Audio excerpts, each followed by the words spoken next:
নমস্কাৰ। যোৱা 6 জুন তাৰিখে হাইস্কুল শিক্ষান্ত পৰীক্ষাৰ ফলাফল ঘোষণা হৈ গৈছে। উক্ত পৰীক্ষাত উত্তীৰ্ণ হোৱা প্ৰতিজন ছাত্ৰ ছাত্ৰীলৈ মই অভিনন্দন জ্ঞাপন কৰিছোঁ। তাৰ লগতে অভিনন্দন জ্ঞাপন কৰিছোঁ তেওঁলোকৰ শিক্ষক শিক্ষয়িত্ৰী, পিতৃ মাতৃ তথা অভিভাৱক সকলোলৈ।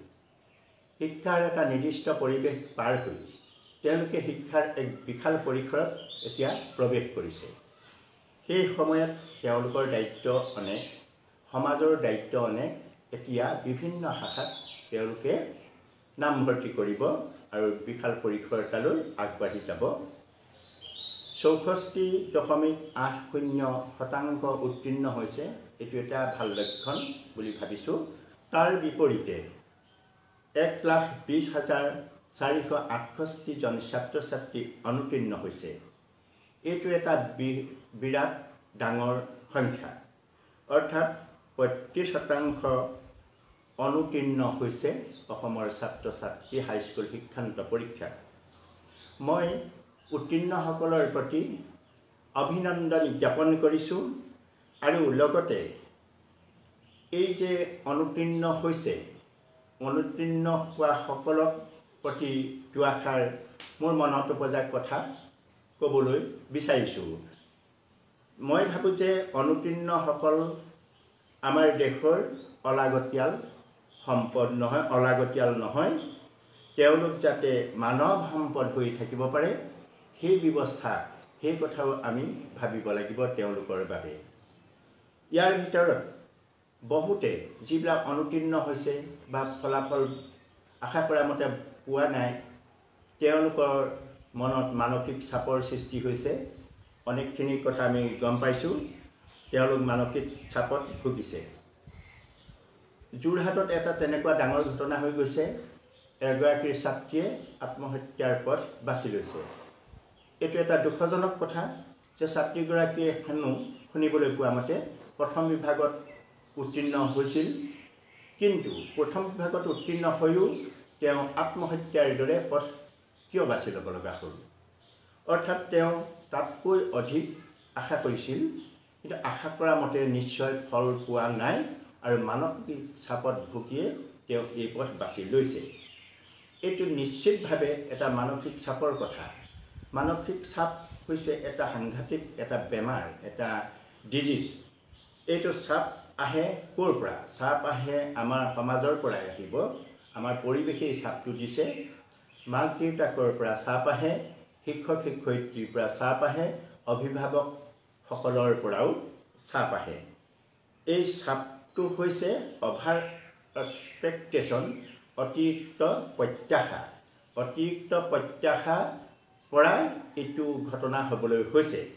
তাৰমানে মোৰ ল'ৰাটো এয়া হ'বই লাগিব, মোৰ ছোৱালীজনী ইমান পাবই লাগিব, মোৰ ল'ৰা এনেকুৱা চাকৰি পাবই লাগিব, এনেকুৱা পোষ্টত যাবই লাগিব, এনেকুৱা মানে অভাৰ এক্সপেক্টেশ্যন।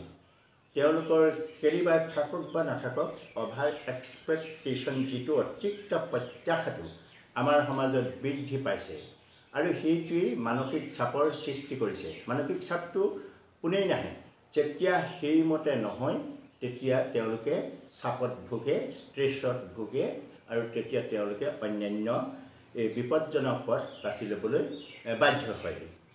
এতিয়া তেওঁলোকৰ পৰা প্ৰেছাৰটো, এই মানসিক প্ৰেছাৰটো কেনেকৈ নিৰাময় কৰিব পাৰি, সেইটো আমাৰ এটা ডাঙৰ প্ৰশ্ন হৈছে। সেইবাবে আমাৰ বিদ্যালয়বিলাকত, চৰকাৰী খণ্ডৰ বিদ্যালয়বিলাকত সেই ব্যৱস্থাটো নাই, যিটো কাউন্সিলিঙৰ ব্যৱস্থা। কাউন্সিলিংটো আজিকালি বৰ প্ৰয়োজন হৈছে, যে বৰ্তমান সমাজখন যি ঘটনাজৰ্জৰ যি জটিল হৈছে, তাৰ মাজত মানসিক চাপ ছাত্ৰ ছাত্ৰী বা ডাঙৰ সকলো অনবৰত তেওঁলোকৰ মনলৈ আহিয়ে থাকে আৰু চাপৰ সৃষ্টি হয়। সেইবাবে কাউন্সিলিঙৰ প্ৰয়োজনটো বিদ্যালয়ৰ ভিতৰত যাতে ইন্ট্ৰডিউচ হয় আৰু সেইটো আমি কামনা কৰোঁ। কাউন্সিলিঙে এই ষ্ট্ৰেছটো মুক্ত কৰি ৰাখে। ষ্ট্ৰেছ মুক্ত মন এটালৈ যেতিয়া অধ্যয়ন কৰিব, যিকোনো কাম কৰিব, তেতিয়া সেইটো কিমান ফলৱতী হয় সেইটো বহুত ভাল ফলৱতী হয় তাৰ প্ৰমাণ পোৱা গৈছে কিন্তু চাপ এটা লৈ কাম কৰিলে সেই কামটোত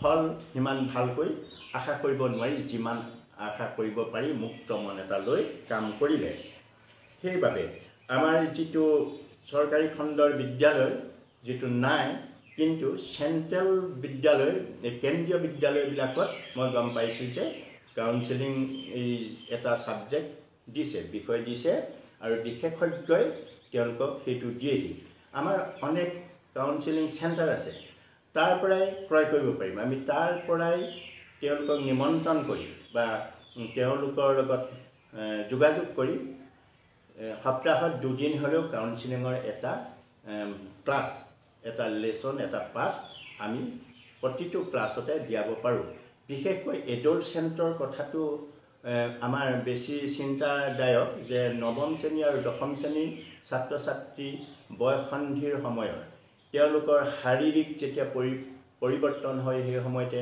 সেইটো এটা চাপ মানসিক পৰিৱৰ্তন হয় সেইটো এটা চাপ তাৰ পাছত আকৌ পাঠ্যপুথিৰ চাপ পঢ়া শুনাৰ চাপ এইটো পৰি যায় গতিকে বহুবোৰ চাপ তেওঁলোকে হজম কৰিব লগা হয় সেইবাবে বিশেষকৈ নৱম শ্ৰেণী আৰু দশম শ্ৰেণীৰ ছাত্ৰ ছাত্ৰীৰ বাবে এইটো কাউন্সেলিঙৰ ব্যৱস্থাটো অতি প্ৰয়োজনীয় হৈ পৰিছে চৰকাৰে আৰু শিক্ষা বিভাগে এই কথাটো গুৰুত্ব সহকাৰে ল'বলৈ মই অনুৰোধ জনাইছোঁ তাতে যোগ মেডিটেশ্যন আদিয়ে মনটো সদায় প্ৰফুল্লিত কৰি ৰখাৰ চেষ্টা কৰে যোগ মেডিটেশ্যন এইবিলাকৰ আমাৰ শিক্ষাৰ মাজত এতিয়া আহিবৰ সময় হৈছে আহিলে বহুত ভাল হ'ব এই কথাটোকে মই ভাবিছোঁ শেষত মই ভাবিছোঁ যে মই আশা কৰিছোঁ এই অনুতীৰ্ণসকল কেতিয়াও মানুহে বহুতে ভবাৰ দৰে আৱৰ্জনা নহয় তেওঁলোক কেতিয়াও আৱৰ্জনা নহয় আৰু তেওঁলোক